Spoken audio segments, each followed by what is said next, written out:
চিকেনের কিছুটা solid piece আমি রেখে দিয়েছিলাম এই রেসিপিটা বানাবো বলে। চলুন তাহলে পুরো রেসিপিটা আপনাদের সাথে শেয়ার করা যাক। এখানে আমি সলিড পিসগুলোকে এইভাবে একটু পাতলা পাতলা করে কেটে নিচ্ছি। বোনলেস চিকেন দিয়ে কিন্তু এই রেসিপিটা সবথেকে ভালো হয়। চিকেনগুলো কাটা হয়ে গেছে, এরপর চিকেনগুলোকে ম্যারিনেশন করে নেব।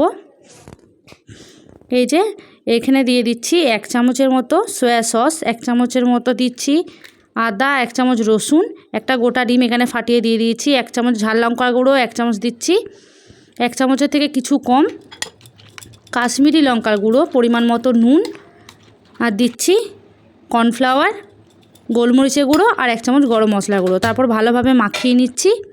এবার আধ ঘন্টার মতো ঢেকে রেখে দিতে হবে। তারপর আমি গ্যাসের মধ্যে একটা ফ্রাই প্যান বসিয়ে তেলটা গরম করে নিয়েছি। তারপর একটা একটা করে চিকেনগুলোকে দিয়ে উল্টে পাল্টে কিন্তু দু পিঠই ভালোভাবে ভেজে নিতে হবে। এই সময় কিন্তু গ্যাসের ফ্লেমটা একেবারেই লোয়ে রাখতে হবে যাতে চিকেনটা একেবারে কুক হয়ে যায়। ব্যাস ভাজা হয়ে গেছে, তুলে নিয়েছি। এরপর দিয়ে দিচ্ছি 1 বাটির মতো, ছোটো বাটির 1 বাটি রসুন কুচো করা, 1 বাটি পেঁয়াজ, দিচ্ছি ক্যাপসিকাম 1 বাটি, আর দিচ্ছি টমেটো। এখানে আপনাদের কাছে বেল পেপার থাকলে দিতে পারেন। আর দিচ্ছি 1 বাটির মতো টমেটো সস। তারপর ভালোভাবে সব উপকরণগুলোকে একসাথে মিশিয়ে নিয়ে একটু ভেজে নিতে হবে। আর দিচ্ছি কয়েক ফোঁটা সয়া সস। এরপর আর কিছুই না, একটু মতো নেড়ে চেড়ে নামিয়ে নিন আর গরম গরম পরিবেশন করুন আজকের রেসিপি ড্রাগন চিকেন। খেতে কিন্তু দুর্দান্ত হয়, বাড়িতে অবশ্যই একবার ট্রাই করুন।